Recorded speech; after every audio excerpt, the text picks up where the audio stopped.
This is an educational video, I promise. Yesterday I watched Mother Basement's Let Goku Die video, which I'm gonna leave a link to in the description below. It is an extremely well-made video talking about essentially the finality of stories, to summarize it the best way that I can, using Goku and Dragon Ball as a whole as the point, basically the punching bag for this analysis of stories that need to end. Now I understand what Mother's Basement is doing when he's making this video. He's trying to explain why beating a horse to death over and over again is just not good television. And in doing so, to be honest, you cast Dragon Ball and those that watch it in an extremely negative light while pumping up a show like One Piece in the process. Don't get me wrong, I believe wholeheartedly that there are a ton of different problems and issues with Dragon Ball, and I'm not just going to bat for it because I do cover Dragon Ball, fan-made or otherwise, and so I do have a proverbial horse in this race that, by your words, is getting beat to death over and over again. Ow! God, you're strong. But the reason I'm making this video is because I saw a lot of the comments in the video itself saying that Dragon Ball is dead, Dragon Ball is overrated, and one of my most hated, Dragon Ball Super, is Boruto, which is something you said so yourself. Now you did show some love to Dragon Ball throughout the video, the old Dragon Ball, old school, the original story, and I can see where you absolutely are a fan of Dragon Ball, but in your video it is very hard to find the nuggets of love for Dragon Ball when you're using it as the punching bag for your video about punching bags. The whole thing was really just a slightly convoluted setup for our hero to hit the afterlife for a training arc with an even godlier god than the one who trained him to beat the Demon King, returning just in time to save the Earth from another, stronger evil Goku from space. Now, the extremely simple way that you do explain Dragon Ball's story is actually really funny. There are some funny bits in there, this being my favorite part. It was at this point that series creator Akira Toriyama left the franchise over creative differences with Shueisha and Toei Animation. His creativity was totally burned out, and he figured he'd made enough money by now, whereas they didn't believe in the concept of enough money. So Goku was turned back into a kid by a secret third set of magic wish balls that are even better than the even better ones, but also destroy the planet when you use them unless you go on a fetch quest. But when you start out the video like this, it shows that you have a bias against Dragon Ball, and you aren't really making this video on a non-biased basis, which again, it's totally up to you. You did say in the video you enjoyed the 4 Dragon Ball movies that came out. You're just not a fan of Dragon Ball Super, which is fine. But I do want to hit some points from your video and argue them on the basis that as a longtime Dragon Ball YouTuber, I do have somewhat of a pulse on what the Dragon Ball community and the Dragon Ball fandom is at right now, and what their view is on the future and what Dragon Ball is doing with shows such as Dragon Ball Heroes. Before I go any further, let me target the one thing that I did not like from your video. Naruto made kajillions milking that formula for all it was worth, and it even has its own version of Dragon Ball Super now in Boruto, which started running with its hands behind its back as soon as the original stopped, and shows little signs of slowing down anytime soon. Now I got the information that I need, and now I have to break your neck. It's just the way it is. I'm just a messenger. Now I can see where you might think that it is a fair comparison to link up Boruto with Dragon Ball Super. They're both shows that come after their wildly successful counterparts and essentially tell the story from that point onward in the future. But there are some huge differences, in my opinion, where this comparison is invalid, where connecting Super to Boruto really doesn't make much sense trying to make a point out of it. One of the main reasons that this point is invalid is because Boruto tells the story far after the original Naruto series. It has been decades since the original Naruto, and so Boruto is literally just the future. When you look at the timelines and the way that things match up, I would say Boruto's timeline, or at least the years that take place between Naruto and Boruto, make more sense in comparison to Dragon Ball and Dragon Ball Z, all the way up to the Cell Saga, where you're essentially seeing the next generation in Gohan face off against the evildoers. But even then, the second point right here is the reason why that doesn't make much sense, and it is because Dragon Ball Super, Dragon Ball Z never pivots the main character, the ownership of that main character, from Goku. It is always Goku. There may be stories that may feature a little bit on Gohan, focus on Gohan, maybe even feature on Vegeta.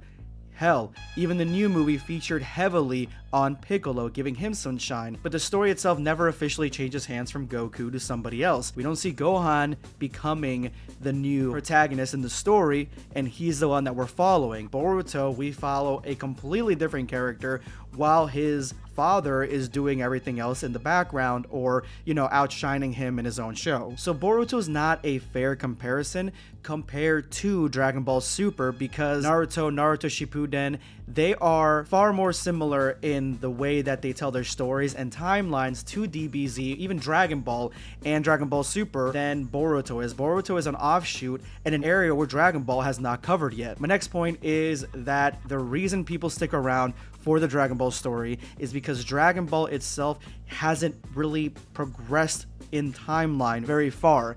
They have essentially just been in these couple of years between Kid Buu and the end of Z. They haven't gone past that yet. It's literally those couple of years that Dragon Ball Super takes place. So people are excited to see what happens next, where I feel that Naruto really jumped the gun by giving a show to Boruto, to his son, who we don't know, and at this point right now, they're making another spin-off because they don't want to continue Boruto, and they're using different characters to tell a different spin-off. Dragon Ball has not done that yet. The closest that we've gotten so far is Superhero, and that has been extremely popular. Superhero is by far one of their highest grossing movies and one of the most popular movies that comes from Dragon Ball Super. It gives us Pan, it gives us future Gohan, it gives us future characters and what they're going through.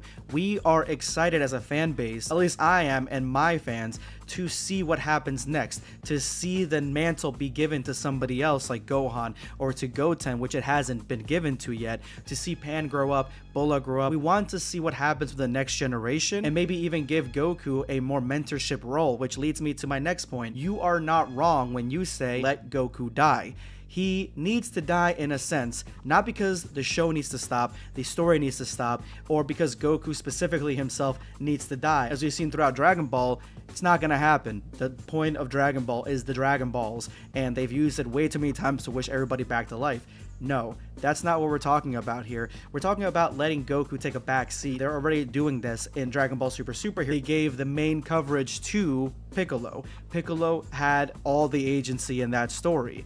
And so with the future of Dragon Ball and with the success of Superhero, I see them pulling back a little bit on Goku, because if you really want me to say it out loud, I will. Goku is by far the most popular anime character on the planet. You could bring the image of Goku all the way down to the most remote neighborhoods in Chile, and they would know who Goku is. So that is the reason that they've not stopped the coverage of Dragon Ball, because he literally prints money. He prints money, and it's never going to end. And lastly, I do want to say that you are absolutely right when it comes to One Piece. I have watched the first season of One Piece, and that is basically it. But there is a huge amount of anxiety where I'm thinking that I would want to see where the story goes in One Piece, and to sit through all those hundreds of hours of TV just to know that there is an end to it. There is something that's going to happen where they're heading somewhere. So it is intimidating to think that this story that have all these characters that I love is going to end at some point. You were absolutely right about that. That's, for me personally, that's the reason that I haven't jumped in to the waters of One Piece even further than the first season. The only way to tell stories is not just to have a final end point. Stories can be told in a variety of sort of ways. You can even have stories that are episode based. Dragon Ball is something that's not to an end point. There is just sagas, arcs, and a progression, snail's pace progression of the timeline. That's essentially all it is. there is no equivalency from this to, say, sitcoms or even The Simpsons, where The Simpsons, these people have been kids their entire life, and the story keeps going and going, and the quality has gotten worse. There's a show where the story has kept going, and the kids have remained ultimately kids, but the quality of the stories has not diminished, and that's South Park. South Park is what Simpsons would want to be, where you can keep going for years, and the stories keep being told for years, but the quality of the stories does not change. It doesn't become worse. Just a quick side note on Dragon Ball Super Superheroes. There are a lot of fans in the fandom that love this show, but it is essentially just a show to promote a video game. So I would not test that show on the quality of Dragon Ball Super as it is today, the quality of Dragon Ball Z as it is today, because it is a fan show, a web show just for the sidelines, just to have fun with, and not to take itself way too seriously, because it absolutely doesn't. Just another point, all the clips that you showed from that show are probably some of the best clips from that show. Like, I was watching and I started getting hyped up. I'm like, man, should I watch Heroes? But at the same time, you're missing the best one, which is Goku versus Hearts. That's like definitely the best one. But again, not to be taken seriously. And a lot of Dragon Ball fans, they absolutely don't. Overall, I did like your video. I do enjoy it. I just wanted to make my own take on what the Dragon Ball fans' perspective is on what you're talking about, because you're right, there are a lot of problems with the Dragon Ball story. That means that as somebody who is part of the Dragon Ball fan community, there are a lot of incentives for fans to write their own stories, to animate them, draw them, make their own thing, and in doing so, because Dragon Ball won't ever stop, because there is no end point, instead of getting one long ass story where there is an ending, you get one story that continues regardless of adversity. But then from the fans' perspective, you get thousands of spin-off stories from us, what we would like to see in Dragon Ball. I don't know. Let me know in the comments below what you guys think of the Let Goku Die video, and any thoughts you had on this subject. This is going to be BlackScape signing off. Take care, guys. Subscribe for more content. Or perish.